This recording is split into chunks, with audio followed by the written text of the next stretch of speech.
오늘 말씀 제목은요, 슬프다 내 상처야 라는 제목으로 하나님 말씀 전하겠습니다. 날씨가 많이 따뜻해졌죠? 좀 많이 느끼십니까? 저는 이맘때쯤 되면은 이제 항상 이제 식물을 많이 바라보는데 참 생명이라는 게 참 위대한 것 같습니다. 우리 교회만 보더라도 여러분들은 그걸 자세히 안 보셨겠지만은 월요일부터 하루하루가 그 단풍잎이 자라는 속도가 다릅니다. 지금 다 폈어요. 목련도 물론 떨어져서 아쉽긴 하지만은 지금 교회 곳곳에 지금 생명들이 옴트더 나고 있고, 그리고 그 자라나는 것이 정말 대단합니다. 그 벚꽃도 지금 완전히 폈죠? 그리고 지금 지고 있는 상황. 벚꽃 구경 하셨습니까? 잘 하시길 바랍니다. 저희 없으시면 저기 바로 길 맞은길 가셨어라도 벚꽃 구경을 하시길 바래요. 꽃이 참 금방 사라져 버리는데, 참 벚꽃 흔들리지 않고 피는 꽃이 어디 있으랴라는 그 시가 있는 것처럼 참 이 세상에 꽃을 내신 것은 하나님의 우리를 위한 그 참 아름다움을 표현하시기 위한 다른 표현이지만은, 저는 개인적으로 흔들리지 않고 피는 꽃이 어디 있으랴라는 말을 저는 좀 상처받지 않고 필 꽃이 어디 있겠냐라는 저는 개인적인 해석을 합니다. 한 씨앗이 수많은 상처를 내고 새 생명이 되기까지는 엄청난 인고의 시간이 지나는데요. 우리들의 삶이 다 그렇다라는 것이죠. 하나의 생명을, 열매를 맺기 위해서는 수많은 상처들이 우리에게 동반되어지고 그 고통의 결과가 열매로 이어진다라는 것입니다.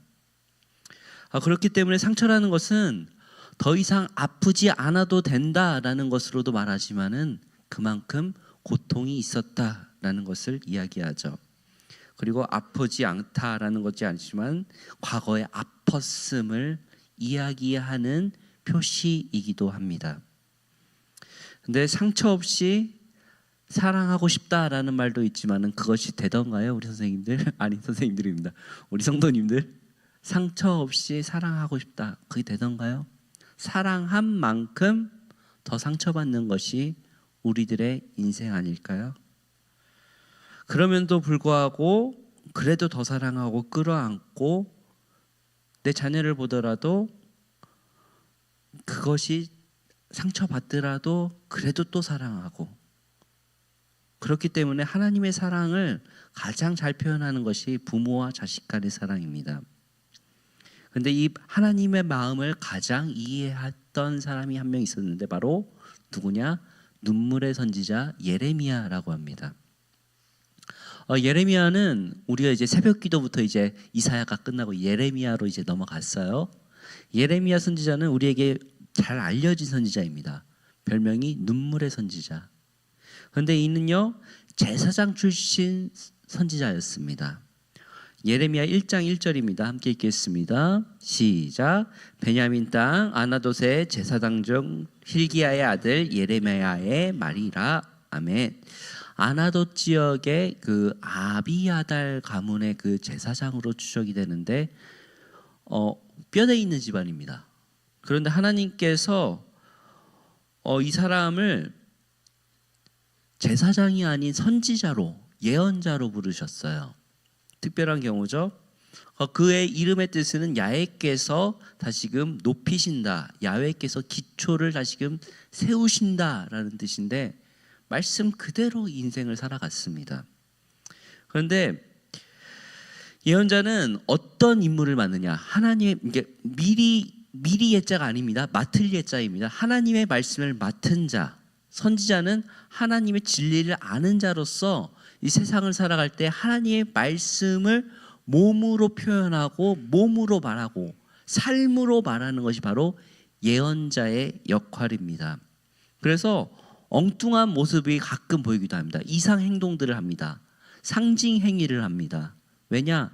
그 모습을 통해서, 자신의 삶을 통해서 하나님의 말씀을 드러내기 위해서 그렇습니다. 그래서 이사야는 속옷을 입고 다니기도 하였고요. 예레미야는 여기에 멍에를 메고 다니기도 했습니다. 그것이 바로 몸으로써 자신의 인생을 바쳐가면서 하나님의 말씀을 백성들에게 전해야 되는 임무를 가졌기 때문에 그렇죠. 그래서 하나님께서 어린 시절에 예레미야를 내가 너를 불렀다라고 할 때 예레미야는 저는 아직 어린아이라서 말을 못합니다 라고 하면서 모세와 같이 저는 못하겠습니다 라고 말하지만 하나님께서 내가 너를 지명했고 불렀고 모태에서 전부터 내가 너를 알았고 너는 내 말을 그대로 말하기만 해라. 내가 알아서 행하겠다라고 말씀하시면서 그를 선택하셨습니다. 그런데 그 시대는 총체적인 난국의 시대였습니다. 유다 왕국은 하나님을 의지하지 않고 고대 근동의 강국이었던 애굽과 아수르, 바벨론을 계속해서 눈치 보면서 외교 정책을 폈어요. 그러면서 그 나라에게 외교를 좀 더 잘하려고 하면은 그 나라가 좋아하는 우상을 섬기면서 그렇게 하나님을 버리고 강대국을 믿으며 나라가 점점 타락해 갔습니다. 그런데 옛날이나 지금이나 항상 하나님을 벗어나서 살면은 반드시 세 가지 타락이 함께 찾아옵니다. 첫 번째, 영적인 음행. 두 번째, 사회적인 부정의. 사회적인 부정이 찾아옵니다. 그리고 세 번째, 사람들의 윤리가 타락합니다. 그러니까 하나님을 벗어나는 행동을 하면은 반드시 사회가 부정직해지고 반드시 사람들이 윤리적으로 타락한다. 항상 그렇습니다. 그래서 이 시기 이스라엘은요 먼저 영적인 음행을 저질렀습니다. 예레미야서 3장 2절에서 5절입니다. 우리 교독하시겠습니다. 제가 먼저 읽습니다. 내 눈을 들어 헐벗은 산을 보라. 내가 행음하지 아니한 곳이 어디 있느냐. 내가 길가에 앉아 사람들을 기다린 것이 광야에 있는 아라바 사람 같아서 음란과 행악으로 이 땅을 더럽혔도다. 그러므로 단비가 그쳤고 늦은 비가 없어졌느니라. 그럴지라도 내가 창녀의 안 넘어가나요? 제가 읽어드릴게요. 낯을 가졌으므로 수치를 알지 못하느니라. 내가 이제부터는 내가 부르짖기를 나의 아버지여 아버지는 나의 청년의 시절의 보호자이시오니 노여움을 한없이 계속하시겠으며 끝까지 품으시겠나이까 하지 아니하겠느냐.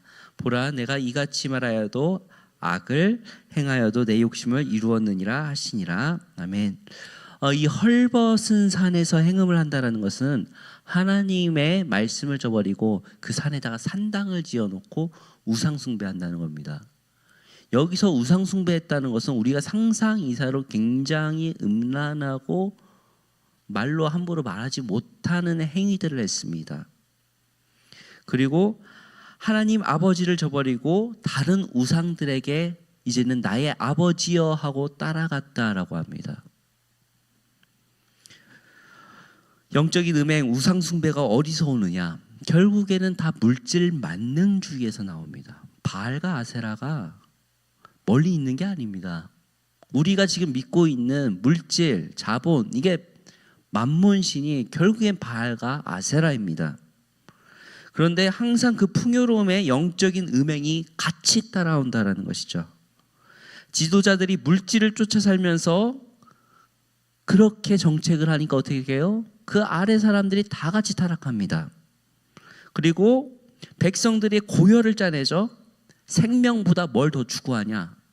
물질을 더 추구하는 인생이기 때문에 그렇습니다. 사람들의 목숨을 경시 여깁니다. 왜냐? 돈만 벌면 되니까.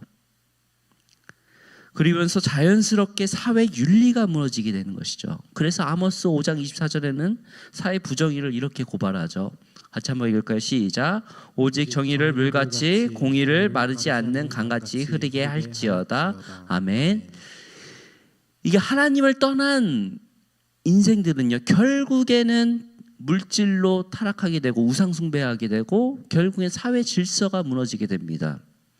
하나님의 정의와 공의를 두렵지 않게 행할 수 있는 것은 그들 가운데 하나님이 떠났기 때문에 두려운 것이 없습니다.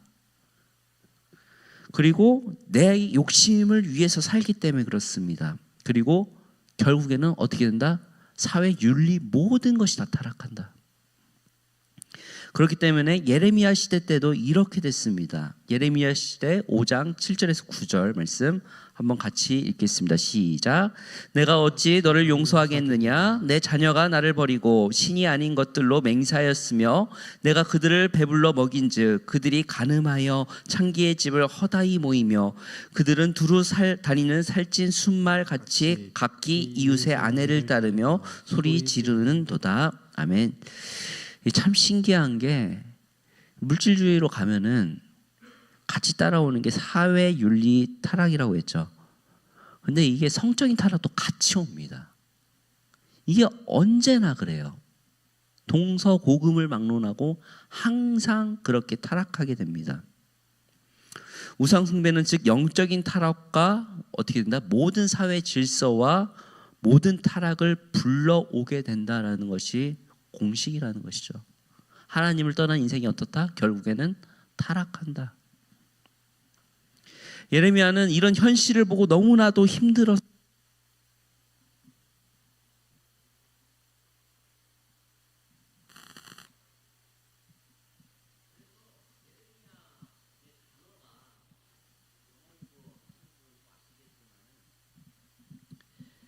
예레미야 이름 뜻 자체가 아예 탄식으로 일반 명사가 돼요. 제레마이드라고 해가지고 얼마나 눈물하고 탄식을 했는지 몰라도 아예 동사가 아예 제레마이드라고 해가지고 탄식하다라는 뜻이라고요. 자신의 생일을 저주하기도 하고 하나님 이럴라고 저 부르셨습니까? 이 사람이 얼마나 고생하냐. 아무리 힘든 목회를 할지라고 해도 예레미야를 딱 앞에 두면 아유 그래도 내가 낫지 라는 표현이 나올 정도로 고향에서 왕따 당합니다. 매 맞습니다. 감옥에 갇히 맞는 소리를 해도 하나님께 맡기신 그 말씀대로 하면은 뺨 맞죠. 왕따 당하죠. 구덩이에 갇히죠. 그래도 또 얘기하죠. 왜냐? 내가 맡은 사명이 그거니까. 동족들한테 맞아서 죽었다고 합니다. 이게 성경에는 안 나와 있는데 그 예언자들의 전승에 따르면은 애굽에 끌려가서 다바네스에서 돌 맞아 죽었다. 끝까지 그렇게 비참했던 인생입니다. 아무리 이런 삶이라도 그는 어떻게 얘기했냐? 하나님 이러려고 저 부르셨습니까? 그리고 하나님께 어떻게 따지냐? 본문 4장 10절입니다. 그들의 심정 같이 한번 읽어보겠습니다. 시작. 내가 이르되 슬프도소이다. 주 여호와여 주께서 진실로 이 백성과 예루살렘을 크게 속이셨나이다. 이르시기를 너희에게 평강이 있으리라 하시더니 칼이 생명에 이르렀나이다. 아멘. 여기서 지금 주께서 나를 속이셨나이다 라는 이 표현은 굉장히 격한 표현입니다. 하나님 이러려고 부르셨습니까? 그냥 이런 막판까지 간 고백은 어디서 나오냐? 그만큼 하나님과 친밀할 때 나오는 대화입니다. 그냥 입에서 종교적인 행식과 감사와 그 종교 행위에 젖어서는 절대 이 고백이 나타나지가 않습니다. 하나님께서 나를 속이셨다라는 말은 제가 정말 하나님 말씀대로 열심히 살았습니다. 그런데 세상은 정말 그렇지 않습니다. 이거 뭡니까? 라고 따지는 거죠. 세상은 너무나 차갑고 내 삶이 부정당한 것 같습니다. 나의 마음은 하나님의 말씀대로 너무나 뜨거운데 세상은 그렇게 살지 않습니다. 이거 뭡니까 하나님? 이라고 그의 슬픔을 탄식을 토로하는 것이 예레미야의 고백입니다. 그런데 하나님 정말 계십니까? 왜 침묵하고 계십니까? 이 세상을 바라보십시오. 왜 저 악인들은 저렇게 장성하고 잘 나가고 왜 벌을 안 받습니까? 라고 말할 때 그 아픔이 하나님만의 아픔이 아니라는 것을 깨닫게 됩니다. 이스라엘 사람들은요 장기의 감정이 있다라고 하는데 우리 사람들 생각, 동양 사람들이랑 생각이 비슷해요. 창자가 끊기는 것 같다라는 표현을 하잖아요. 성경에도 내 장기가 끊기는 것 같습니다라고 그 고통을 이야기하는데 하나님의 마음이 나도 똑같다라고 말씀하십니다. 4장 22절입니다. 예레미야 4장 22절 함께 읽겠습니다. 내 백성은 나를 알지 못하는 어리석은 자요 지각이 없는 미련한 자식이라. 악을 행하기를 지각이 있으나 선을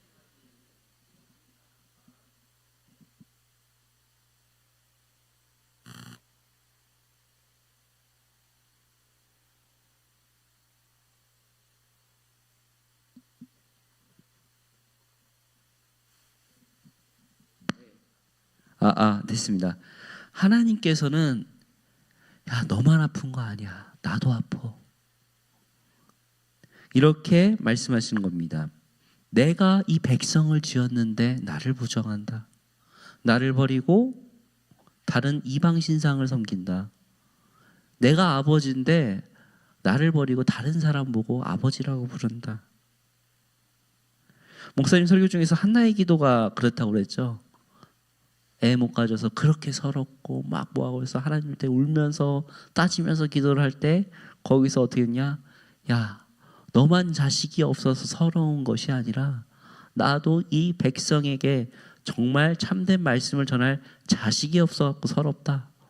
그 하나님의 마음을 알게 됐을 때 이와 같이 똑같다라는 것이죠. 하나님께서는 그 마음이 어떻느냐? 야, 내가 이렇게 사랑하고 지었는데 이들이 나를 버리고 형식적인 예배만 드리고 있어. 아무리 향품으로 성전을 치장하고 제단을 쌓아도 나는 그 예배 안 받아. 왜냐? 그 예배는 거짓이기 때문에 그래. 그 안에는 진정한 하나님의 경외함이 없어. 야, 성전 안에서만 나 외치면 뭐하냐? 삶이 안 따라가는데. 정의와 공의가 다 무너졌는데 그럼 뭐하냐? 나 그 예배 안 받아 라고 하나님께서 말씀하시죠. 예레미야 6장 20절입니다. 시작. 시바에서 유향과 먼 곳에서 향품을 내게 가져옴을 어찌함이냐. 나는 그들의 번제를 받지 아니하며 그들의 희생 제물을 달게 여기지 않노라. 아멘. 하나님께서는 백성들과 함께 거하시기 위하여서 성전을 허락하셨지만 하나님은 성전 안에만 머무시는 분이 아니십니다. 성전 밖에도 계시고 그리고 온 세상을 주관하시는 하나님이십니다. 그런데 이 어리석은 백성은 성전에다가만 하나님을 모시고 여기서만 잘하면은 우리가 복 받겠지. 그렇게 하나님을 우상화시키는 것이죠. 나 그런 예배 안 받겠다라고 말하는 것입니다. 그런데 하나님께서는 이런 어리석은 백성에도 불구하고 이 백성이 내 백성이다 라고 말하시면서 내가 끝까지 사랑하겠다 라고 말씀하십니다. 그래서 예레미야는 그 하나님의 마음을 공감하고 하나님, 저 또한 하나님의 마음을 공감하고 내가 이제 밤낮으로 울겠습니다 라고 고백을 하죠. 하나님, 저 또한 눈물과 탄식으로써 이 나라를 위해서 하나님께 함께 울겠습니다 라고 얘기합니다. 이 눈물과 탄식은 사람의 감정에서 나오는 것이 아니라 하나님 마음을 느끼는 그리스도인의 모습입니다. 여러분들, 오늘 제가 중요한 이야기 하겠습니다.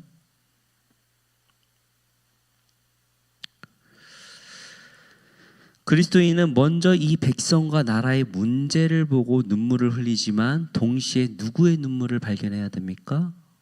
하나님의 눈물을 발견할 수 있어야 된다는 것이죠. 마찬가지입니다. 지금 이 대한민국의 눈물을 봤을 때 누구의 눈물을 바라봐야 된다? 하나님이 이 대한민국을 보시면서 눈물 흘리고 있는 그 모습까지 우리가 나아가야 되고 그리고 그 마음으로서 우리가 이 나라를 보면서 어떻게 해야 된다? 통곡해야 된다는 것입니다. 여러분들 지금 나라를 위해서 정말 우셔야 돼요.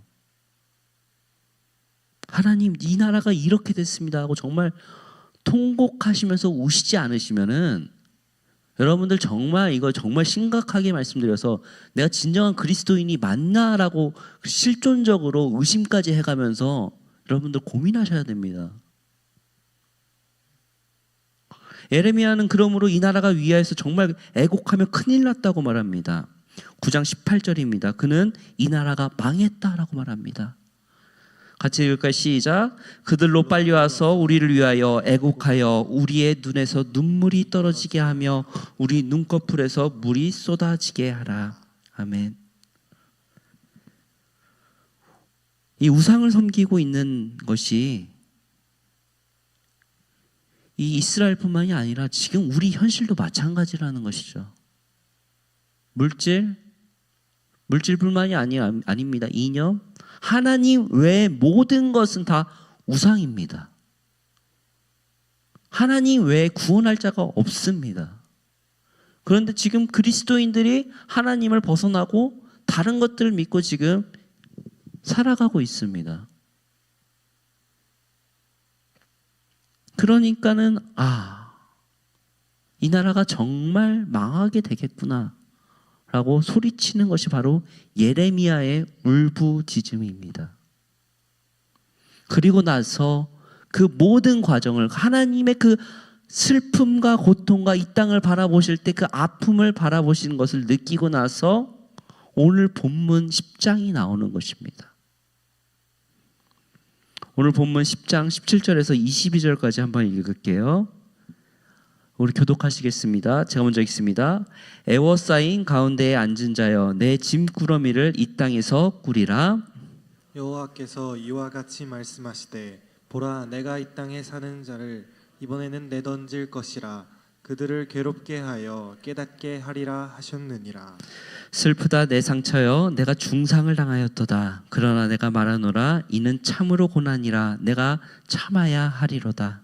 내 장막이 무너지고 나의 모든 줄이 끊어졌으며 내 자녀가 나를 떠나가고 있지 아니하니 내 장막을 세울 자와 내 휘장을 칠 자가 다시 없도다. 목자들은 어리석어 여호와를 찾지 아니하므로 형통하지 못하며 그 모든 양떼는 흩어졌도다. 들지어다 북방에서부터 크게 떠드는 소리가 들리니 유다 성읍들을 황폐하게 하여 승냥이의 거처가 되게 하리로다. 아멘. 이 말씀은 뭐냐? 예레미야는 이미 하나님의 심판이 왔구나 라는 것을 다 인지해버린 상황입니다. 이게 어쩔 수가 없구나. 그러니까는 이걸 아는 사람이 제정신으로 살 수 있겠습니까? 그러니까 백성들 이러지 말아라. 제발 좀 하나님 앞에 돌아오라. 그렇게 하면 또 뺨 맞고 그래도 또 외쳐. 내가 그냥 여호와의 말씀을 내가 듣지 않으려고 그냥 골방에 처박혀 있어도 이 마음이 불붙는 것 같아서 또 외쳐서 나가고 또 맞고 그게 그리스도인이라는 것이죠. 그러면서 슬프다 내 상처야 내가 중상을 당했구나 어쩔 수가 없구나. 이 백성이 어리석어서 여호와를 찾지 못하고 형통하지 못하겠구나 흩어지겠구나 그리고 심판이 오겠구나 라고 고백하는 것입니다. 그러면서도 오늘 다시금 하반절에 예레미야가 어떤 기도를 합니까? 소망의 기도를 합니다. 다시금 백성이 다시금 일어설 수 있는 소망의 메시지와 하나님께 간구로서 이 백성을 위한 기도를 합니다. 우리 함께 읽겠습니다. 23절에서 25절입니다. 같이 읽을게요. 시작. 여호와여 내가 알거니와 사람의 길이 자신에게 있지 아니하니 걸음을 지도하는 걷는 자에게 있지 아니하니이다. 여호와여 나를 징계하오시되 너그러이 하시고 진노로 하지 마옵소서. 주께서 내가 없어지게 하실까 두려워하나이다. 주를 알지 못하는 이방 사람들과 주의 이름으로 기도하지 아니하는 족속에게 주의 분노를 부으소서. 그들은 야곱을 씹어 삼켜 멸하고 그의 거처를 황폐하게 하였나이다 하니라. 아멘. 여호와께 징계하시되 너그러이 하시고 너무 분노로는 하지 마옵소서 라고 기도하는 것이죠. 하나님과 막 씨름하면서 하나님이 정말 제발 그래도 끝까지 좀 봐주십시오라고 막 씨름하고 뭐하고 했지만은 이미 하나님께서는 그 정하신 때와 그 심판의 때를 다 정하시고 그랬을 때 하나님의 뜻을 겸허하게 내가 이제 수용하겠습니다. 하지만 하나님 너그럽게 해 주십시오. 분노로 다스리지 말아 주십시오. 라고 고백하는 것이죠. 이 고백이 시편에도 동일하게 나옵니다. 시편 79편 6절에서 7절입니다. 제가 읽어드릴게요. 주를 알지 못하는 아니하는 민족들과 주의 이름을 부르지 아니하는 나라들에게 주의 분노를 쏘소서. 그들이 야곱을 삼키고 그의 거처를 황폐하게 함이니이다. 오늘 말씀을 보고 우리는 내 상처만 바라보고 살아가는 인생이 아니라 나의 상처를 바라보고 어디까지 바라봐야 된다고 했습니까? 하나님의 눈물을 바라보고 이 땅을 바라보고 우리가 울어야 된다라고 말씀드렸습니다. 나의 아픔이 알고 보니까 하나님의 애절함이 있었구나. 지금 나라가 매우 시끄럽죠? 저는 분명히 말합니다. 왜 대한민국이 이런 상황이냐? 우상숭배해서 그렇습니다. 우상숭배. 하나님을 저버리고 뭐냐? 우상숭배해서 그렇다고. 우상숭배. 돈이나 이념 때문이 아니라 하나님 외의 것을 찾으니까 이렇게 됐다고요. 하나님께 제대로 예배하지 않고 하나님 외의 모든 것을 의지하고 나라 정치 보십시오.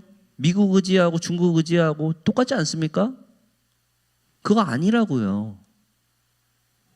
물론 외교적으로는 다른 방법이 있습니다만은 의지했다가 안 된다니까요. 함부로 말하기는 어렵습니다. 우크라이나 보십시오. 바로 정권 바뀌니까 지금 낙동강 오리알되지 않습니까? 그만큼 세상은 변화무쌍하고 무섭습니다. 진짜 의지할 거 없다고요. 그 어떤 사람이 오더라도 이 나라를 구원시킬 수 있는 메시아가 오지 않는다라는 것이죠. 그렇기 때문에 우리는 어떻게 해야 됩니까?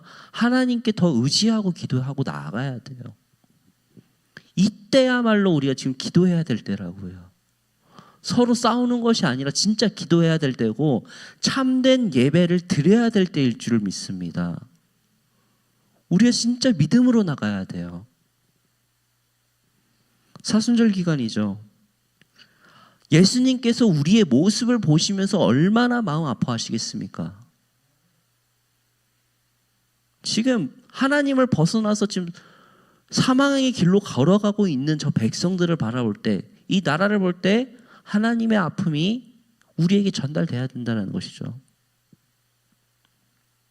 나라를 위해서 울지 않았다라고 하는 것은 정말 그리스도인으로서 심각하게 생각하셔야 됩니다, 진짜. 그런데 지금 우리가 울긴 울었어요. 서로 아직까지 비난만 하지.